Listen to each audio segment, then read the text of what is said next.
Welcome to this first ever episode of Contact Centres Uncensored. My name's Simon Blair. And I'm Shelley Flett, and we're going to talk to you about having cut-through conversations for leaders. So, Shelley, should we start by talking about why we're doing this show? Makes sense, yeah. So we met quite recently, and one of the things we found in talking about what we do and our backgrounds was we had a very common sort of history in terms of where we started our business careers. Yes, in contact centres. In contact centres, go figure. Very different landscape today to what it was when we were both working in contact centres. But a lot probably remains the same. True. And we'll explore that, no doubt, as we go through. Let's do that, absolutely. And so, why don't we kick off into our first question? So the way we're going to schedule or structure our series is that we're going to pose a question, and we're going to be a bit uncensored with it, aren't we? Yes. So... Are you going to be okay with that? I think I'll be okay, yeah. So I'm just popping my uncensored hat on. So let's get straight to it. So Simon, why are IVRs pissing off our customers? Why are IVRs pissing off our customers? I'm actually fascinated by your framing of that question because it comes with an assumption that they are. So absolutely. Assumption behind that is from two focuses. So the first is, as a customer trying to get through to an organisation that I'm wanting to deal with, and not knowing or not really understanding the language of that organisation to know which buttons to press and which options. And so that's the first side. But the second side is, as someone who has worked on the phones, having to feel the brunt or the frustration of the customers after they've been through that process and come through. So I sort of look at the frustration. I think it pisses the customers off. Did you find as a consultant though that, I know for myself, I was a consultant for like 3 years in Telstra way back in the day, and because you didn't hear the IVR yourself, it was sort of a bit of out of sight, out of mind. Absolutely. Until there was an issue that the customer verbalised to you. And I think there's that disconnect sometimes between the agent and the immediate experience that customer has gone through. Absolutely, bit of an issue. And when you think about, one of the big frustrations is where you've had to enter your details into the phone, and then you get through to the operator and they ask you to repeat everything that you've actually. So when it comes to access to a call centre, I think the number one mistake that so many companies have made, continue to make, I had one the other day, exactly as you described, for, I think it's civic compliance. Sorry, did I say that? Ooh. I don't know who they are. But it was exactly that. In fact, 3 times, I got caught in some loop within the IVR, 3 times, because I needed to speak with an agent. I had a very specific thing, it was an existing issue that had already been logged and everything. So, and three times I was prompted to enter the reference number, and I did. And with the promise that it would make it easier when someone spoke to you. And so when that eventually happened, guaranteed, what was the first thing that they asked me? For your information again. And I literally let out an audible sigh, like, So, and I actually said to myself, I can guarantee they're going to ask me.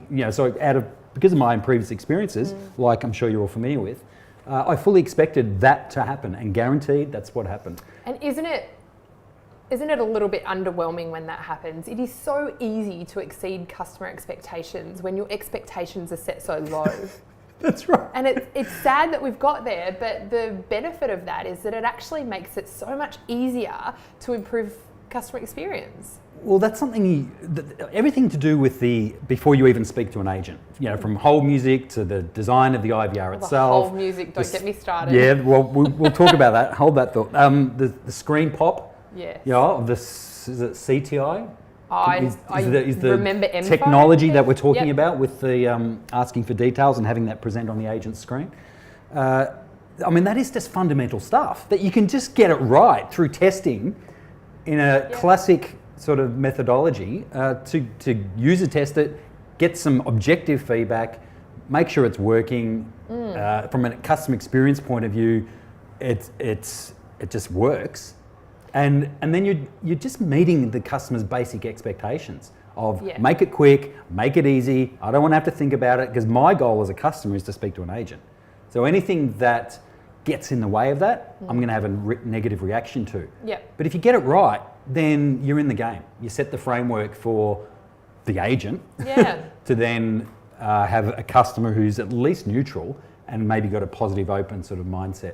Because it's been okay, it's been easy. So. Yeah, absolutely. And you know, if I think about one of the most frustrating things about waiting and being on hold, aside from the hold music, which if you haven't listened to your hold music recently, strongly suggest that you do it. And I would recommend that you listen to your hold music when you're in a frustrated state, because most of the time that's when you're calling an organisation, is when you're frustrated or you need There's an something. issue that needs resolving. So. One of the things that puts fuel on the fire is when I contact an organisation after spending a long time online trying to self-serve and figure it out myself before I pick up the phone, Yes. only to have hold music which has an interruption. And when the music's good, don't interrupt it. I'm getting in the zone, it's calming me down. But the constant interruption about, do you know you can go onto our website, which is blah, blah, blah.com, and have a look at this information and you know, help yourself out. I get the purpose of that 10 years ago. Yeah. I don't necessarily think that it's still relevant today. What do you think? Well, if it's relevant, targeted, useful information that the business has already figured out most of the customers probably don't know about and would benefit, but use it sparingly. Yes. My partner was whinging to me last week because of some government department, I think it was, that she had to contact, and the messaging was happening every 30 seconds 30 probably. seconds. Yeah. And when you're on hold for 5 minutes, 7 minutes, 10 minutes, let alone hours, let's not get stuck into that conversation just yet with certain call centres and those sort of wait times, but that's just insane. Yeah. And it's clear that no one in the business who's responsible for these decisions has actually really had the experience themselves. And I suppose for me in the customer experience game, that's what it's about. When you implement anything, you need to find ways to get an objective, really feel it. You've got to go through the process and the various permutations of that process that your customers will go through. Absolutely. And so, you know, if I look at it from a leadership perspective and say, how damaging is IVRs to your team's culture? If you're constantly getting those frustrated customers coming through, it's really going to wear away at the consultants and make them feel like they're not being heard, if they're feeding that, if they're passing that feedback about the IVR through the chain. And so, you know, in your opinion, and you've got some really good expertise in the area, how often should you review the IVR and the messaging and the hold music and the relevance to the customer? Well, I think it's got to be just central to part of your customer experience strategy more broadly, because it's like understanding the drivers is why customers pick up the phone.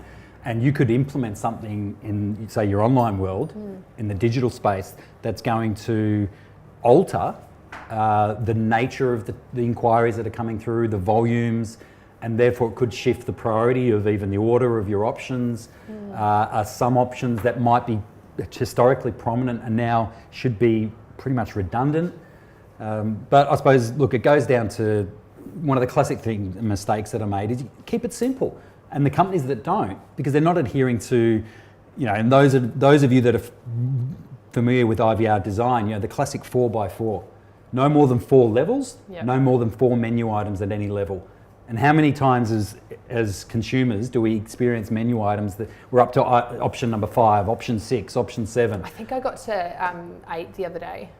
Yeah. And then you're not even sure whether that, maybe you think option 3, I think that applies to me, but because the language that's being used isn't clear or your particular inquiry is specific to you, you wait to go through them all in case there's something more relevant. And then you've forgotten what that option was. And then you end up, even, I've done it a few times, you press buttons to try to repeat the menu and because there's no option for that. So you end up hanging up and redialing.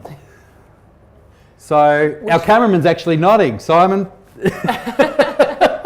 And I'm sure you're all nodding at home going, yes, we've experienced that. And so, you know, it's really, one of my recommendations would be if you are looking at your IVR and you're not sure how to manage your options, is to actually get your customers to feed into that process? Well, I've done IVR benchmarking as part of my sort of benchmarking stuff that I do with call centre companies. And I have various clients over the years in changing, redesigning, developing their IVRs, just use me as that independent, objective perspective, where they just send me the recordings of what they're planning to implement and get that unbiased sort of viewpoint. Great. And it's incredible how just obvious things when you've got a customer hat on that you just pick up, that any one of you, if you were sent the same recordings, would do. And you send it back to them, it's like, oh, we didn't even realise that. It was such a revelation. Yeah, absolutely. And that just shows how when you're in it, when you're in the business and you're consumed by certainly the tech and the process, it's hard to maintain that customer perspective. And so you need to use external mechanisms in whatever the thing is you're looking to change before you implement, to help that refine that strategy. And so do you have, one piece of advice to finish off with our question? And, going back to what our question was, is why are IVRs pissing off your customers? Whether you agree with that or not, what's your biggest piece of advice? Well, I just want to say one thing.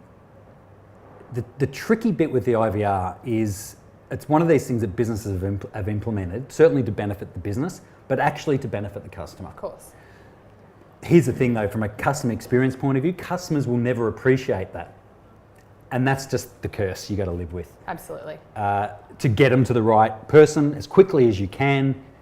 And most of us as consumers, we think of, I got to push buttons. But we haven't even spoken about speech recognition.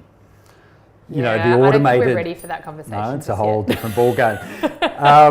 I think some do it really well and some are nowhere near it. Yeah. And it's like if it doesn't work every time, you can't use it. Like you just, 100%. At least with push buttons, the user knows if I push number 3, it's going to do the thing, hopefully, that it says it's going to do in terms of progressing me forward. So look, to summarise, I think going back to your question is keep it simple. Don't try to achieve all things with your IVR. I think that's the big mistake. Great. And keep it relatively broad and simple from a customer, how the customer views their inquiry, not the way you do it. Great advice. And if I could add just one more piece of advice to that is listen to your whole music. I love music. It really helps with, getting me into a positive state or relaxing me or getting me energized. If the music is wrong, the conversation is really hard to pick up and make positive from there. So stay away from elevator music. Stay away from elevator music. So thanks so much for joining us. We'd really love to get your questions so that you can be part of the show. And feel free to contact us both on social media. Connect with us and leave your questions here. Yeah. Thanks very guys. Much. Thanks, Shelley. Thanks.